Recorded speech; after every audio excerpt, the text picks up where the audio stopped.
If you've been online at all lately, you've heard some version of this. AI's coming for your job. Sometimes it's said with panic, sometimes with excitement, sometimes with certainty. But here's the problem. Most of what you're hearing isn't evidence, it's rehearsal. Rehearsing a future makes your body believe it's already happening. And rehearsing futures like they're obligations has consequences, psychologically, cognitively, and professionally. That's what this episode's all about. So let's slow this down.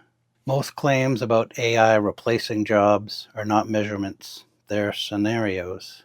Scenario modeling asks questions like, what could happen if adoption accelerates? What if costs drop further?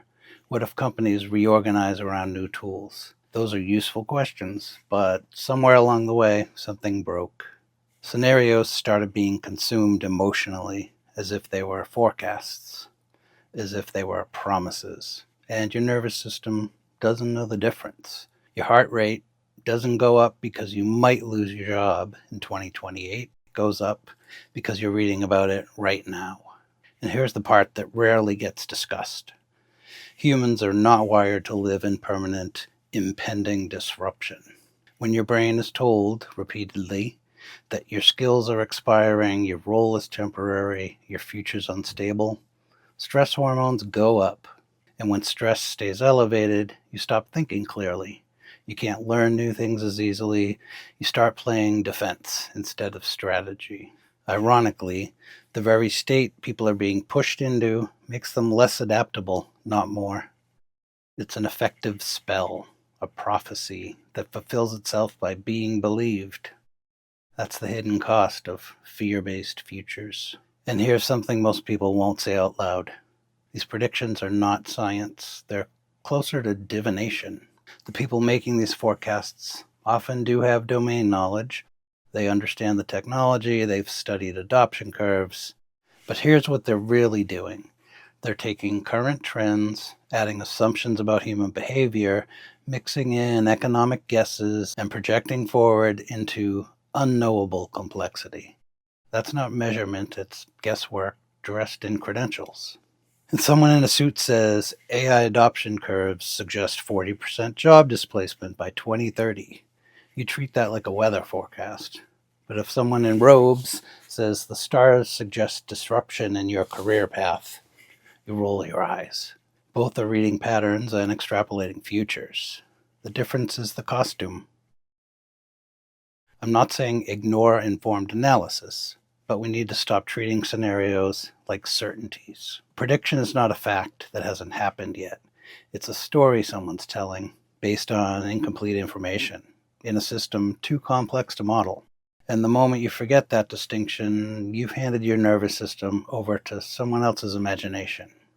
I've lived through this story before. A lot of us have. And every time, it has the same shape.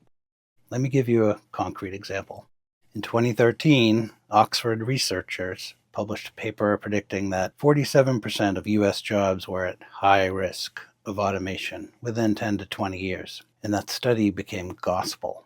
It was cited in congressional hearings. It fueled panic in policy debates. And we're now 11 years in, and what's actually happened? Job categories have shifted. Some roles disappeared, but new ones emerged. And how about the apocalypse? It never showed up. And it's not because the researchers were dishonest. They weren't. Here's a pattern. A real technological shift, exaggerated timelines, moralized narratives. But the reality lands somewhere in the middle. This is not denial, it's historical pattern recognition. Change is real, but panic is optional. Let's call it contraindicated. Here's the sentence that matters. Predictions about the future are being consumed as obligations in the present. That's the trap. You don't need to prepare for every future. You need to prepare for plausibility, not prophecy. And the most future-resilient skills aren't found in software.